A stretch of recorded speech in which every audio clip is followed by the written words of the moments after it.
আচ্ছা, কি আঁকতেছস তুই এনে? হোম কোয়ারেন্টাইন জীবন, মাছের হোম কোয়ারেন্টাইন। মাসের হোম কোয়ারেন্টাইন। সবাই নিজের জায়গা সুন্দরভাবে করে রাখতেছে, কেউ যাচ্ছে না যদি করোনা হয়। আচ্ছা, এদিকে একটা স্কুল না? হ্যাঁ, এটা হলো করোনা টাইম, স্কুল বন্ধ। বন্ধ। স্কুল বন্ধ। আর ওইটা মাঝখানে কি গেছে? এটা হলো স্কুলের ঘন্টা। একটু বড় সড়ো ঘন্টা না থাকলে সবার খানা যাবো না, সব ছুটি দিব তাড়াতাড়ি যেন যেতে পারে, এই জন্য বড় সড়ো ঘন্টা। ওইদিকে এই যে মাছগুলো আবার এখানে কি মাছ কি এখানে চলে আসছে নাকি?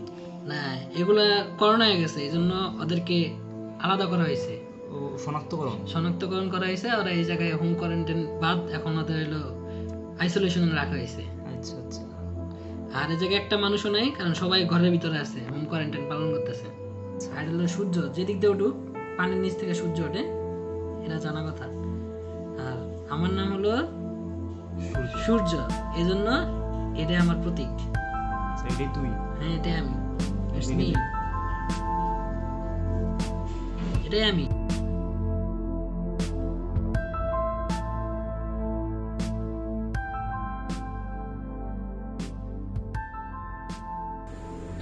সালের শুরুর দিকে আমি একটা এক্সপেরিমেন্ট করি সোশ্যাল মিডিয়াতে। সেটা কেবলই আমার জানার আগ্রহ থেকে, সেটা থেকে কোনো নির্দিষ্ট আউটপুট আসেনি বা আমি সেই মুহূর্তে চাইনি, যার কারণে সেটা এক ধরনের ট্রেন্ড হিসেবে হারিয়ে যায়। এখানে আমি ট্রেন্ড শব্দটি এই কারণে ব্যবহার করছি, আমি দীর্ঘদিন লক্ষ্য করে দেখেছি যে সোশ্যাল মিডিয়া ব্যবহারকারীর একটা বড় অংশ রয়েছে যারা প্রচণ্ড পরিমাণে অস্থির, অনিয়ন্ত্রিত। তাদের নির্দিষ্ট কোনো গতিপথ নেই বা গোল নেই, যার কারণে হঠাৎই তারা কোনো কিছু একটা নিয়ে মাতামাতি শুরু করছে, আবার হঠাৎই সেটা থেমে যাচ্ছে, আবার পরের দিন নতুন কিছু নিয়ে একটা মাতামাতি, আবার সেটা থেমে যাচ্ছে, আবার শুরু হচ্ছে, থেমে যাচ্ছে, এরকম একটা প্রক্রিয়া। তো সবকিছুই এখানে এক ধরনের ট্রেন্ড। বাংলায় একটা শব্দ আছে হিমোপাটি, তো আমি সেটাকে সেভাবে বলতে পারি। এক বছর পরে বলতে 2020-তে এসে আমি আবারও সেই কাজটা নিয়ে ভাবতে শুরু করি, সেটা আবারও সোশ্যাল মিডিয়ার থ্রুতেই। এর অনেকগুলো কারণ আছে, তার মধ্যে প্রথম কারণ হিসেবে আমি বলতে পারি সোশ্যাল মিডিয়া ব্যবহারকারীর একটা বড় অংশ যারা শুধুমাত্র বয়ে চলছে, কোথায় বয়ে চলছে বা কি করছে, কিসে বয়ে চলছে তারা হয়তো সেটা জানেও না। এটা আরো প্রখরভাবে দেখা দিচ্ছে এই মহামারীর কারণে, বলতে এই লকডাউনের কারণে আমাদের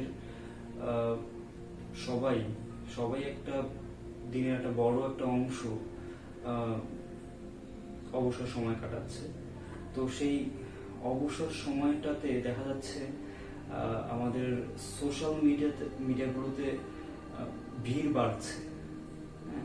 যেটা আগে দেখা যেত 2 ঘন্টা বা 3 ঘন্টা, সেটা এখন হয়ে দাঁড়িয়ে গেছে 4-5 কিংবা আরো বেশি একটা সময়। তো আমাদের মনন চর্চার যে একটা জায়গা ছিল, এই লকডাউনের কারণে সেই জায়গাগুলো বন্ধ হয়ে যাচ্ছে, আর সেই জায়গাটা নিচ্ছে এই সোশ্যাল মিডিয়া। উদাহরণ হিসেবে বলতে পারি আমি থিয়েটার বন্ধ হয়ে গেছে,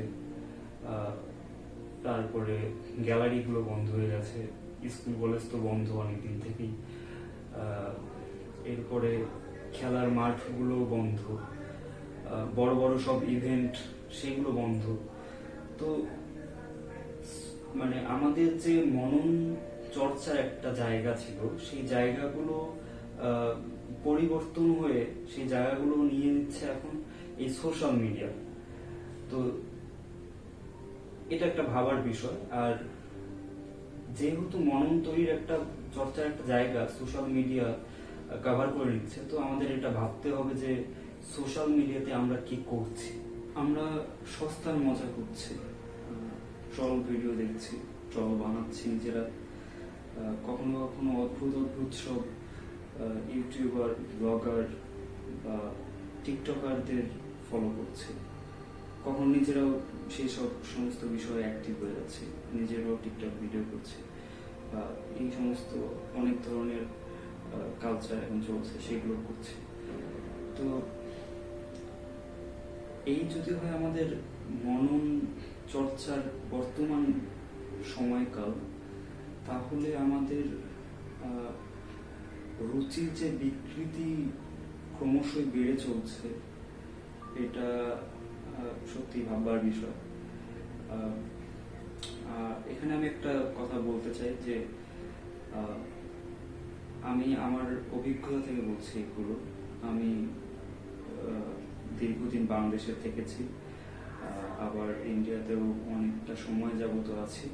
তো আমার সারাউন্ডিংস যে ব্যাপারগুলো সেগুলো নিরীক্ষা করেই আমি এই বিষয়গুলো বলছি। আর আমার ধারণা যে সোশ্যাল মিডিয়া আপনার মিরর টাইপ কাজ করে। আপনি কি সেটা আপনার সোশ্যাল মিডিয়া আপনাকে বলে দিতে পারে, কারণ আপনি আপনার বাইরে গিয়ে সোশ্যাল মিডিয়াতে কিছু করতে পারেন না। তো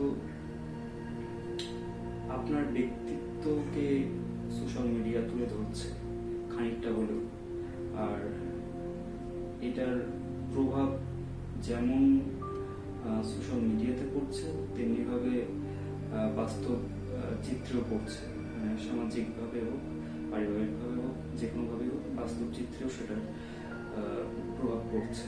আর একটা বৈজ্ঞানিক মতো আছে এখানে যে আমরা যদি 40 দিন একটানা কোনো কাজ করি, সেটা আমাদের অভ্যাসে পরিবর্তন হবে, সেটা আমাদের সহজাত প্রবৃত্তি হিসেবে দাঁড়াবে। তো এই যে দীর্ঘ সময় ধরে বিকৃত চর্চার অনুশীলনটা হয়ে আসছে, চর্চাটা হয়ে আসছে, সেটা কোথাও গিয়ে আমাদের অভ্যাসে পরিণত হয়ে গেছে অলরেডি। আমাদের ভাবতে হবে, শিল্পীর কাজ হয়তো এখানে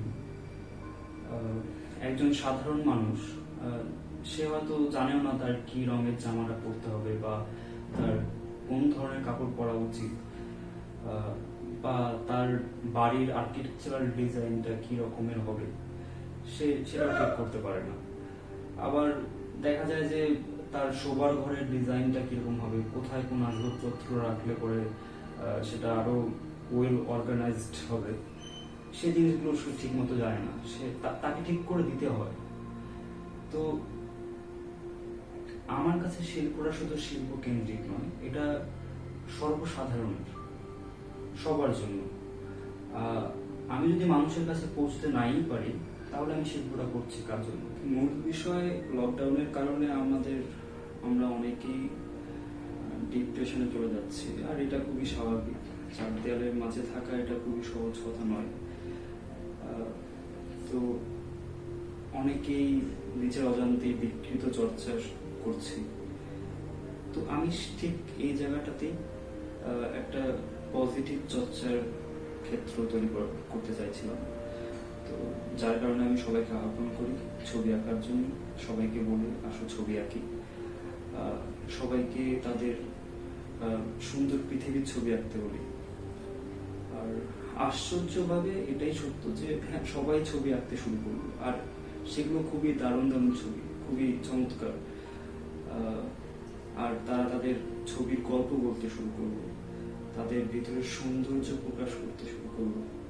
আর তারা যে ছবি আঁকছে তাদের সুন্দর পৃথিবীর, এটা সবার মধ্যে ছড়িয়ে দিতে লাগলো। একটা জিনিস খেয়াল করলাম, প্রত্যেকেই তাদের মনের কোণে ভীষণ সবুজ নীলে ভরা একটা পৃথিবী ধারণ করে। কেউ তার পৃথিবীর ছবিতে ডার্ক কালার গুলো ব্যবহার করলো না, প্রত্যেকে প্রচন্ড পরিমাণে উজ্জ্বল রংগুলো দিয়ে পৃথিবী সাজাবো, সবুজ, সহজ, সরল। আমার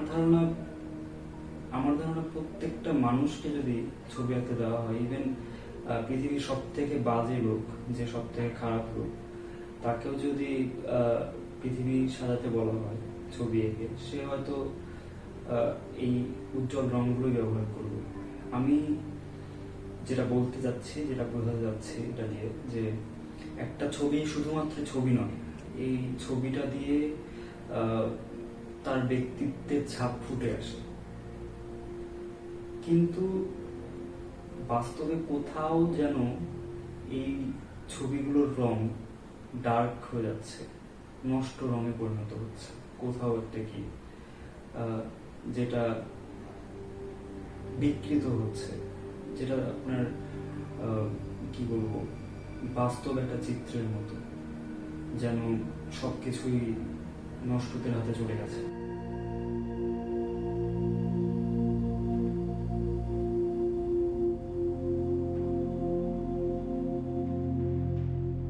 এক্সপেরিমেন্টটা ছিল ঠিক এখান পর্যন্ত।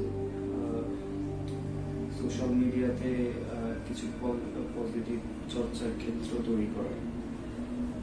যদিও আমি আগেই বলেছি আমাদের সোশ্যাল মিডিয়াগুলো প্রচন্ড ট্রেন্ডি, এখানে হঠাৎ করে কিছু নিয়ে মাতামাতি শুরু হয়, তারপরে সেটা নিমিশেই মিলিয়ে যায়, আবার দুদিন পরে নতুন কিছু নিয়ে আর চর্চা হচ্ছে, আবার সেটা কোথাও একটা কি হারিয়ে যাচ্ছে। তো খুবই আনপ্রেডিক্টেবল সোশ্যাল মিডিয়াগুলো। তো এখান থেকে আমি আমার কাজটা শুরু করি। এই যে তারা পৃথিবীর ছবি আঁকলো, সেই ছবিগুলো কত বছর আগে, মানে সেই ছবির দৃশ্যটা, পৃথিবীর যে দৃশ্যটা, সেই দৃশ্যগুলো কত বছর আগে হারিয়ে গেছে বা নষ্ট হয়ে গেছে, বা এই যে সে ছবিটা আঁকলো পৃথিবীর, তার তো একটা পরিচর্যার ব্যাপার আছে। তো সেটা যে কত আগে তারা করেনি, যার ফলে সেটা নষ্ট হয়ে গেছে, সেই জায়গাটা আমি ধরতে চেয়েছি।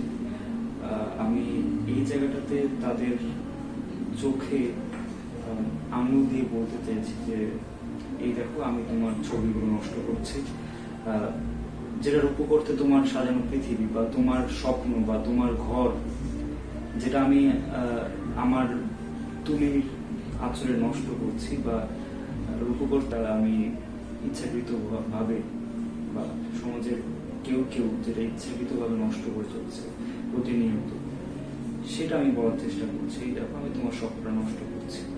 সুমনের একটা কথা আছে যে, জানি না পৃথিবীর ঘাতকরা গান শুনি কিনা, জানি না বিচার হলে কেন গান হয় না শোনার।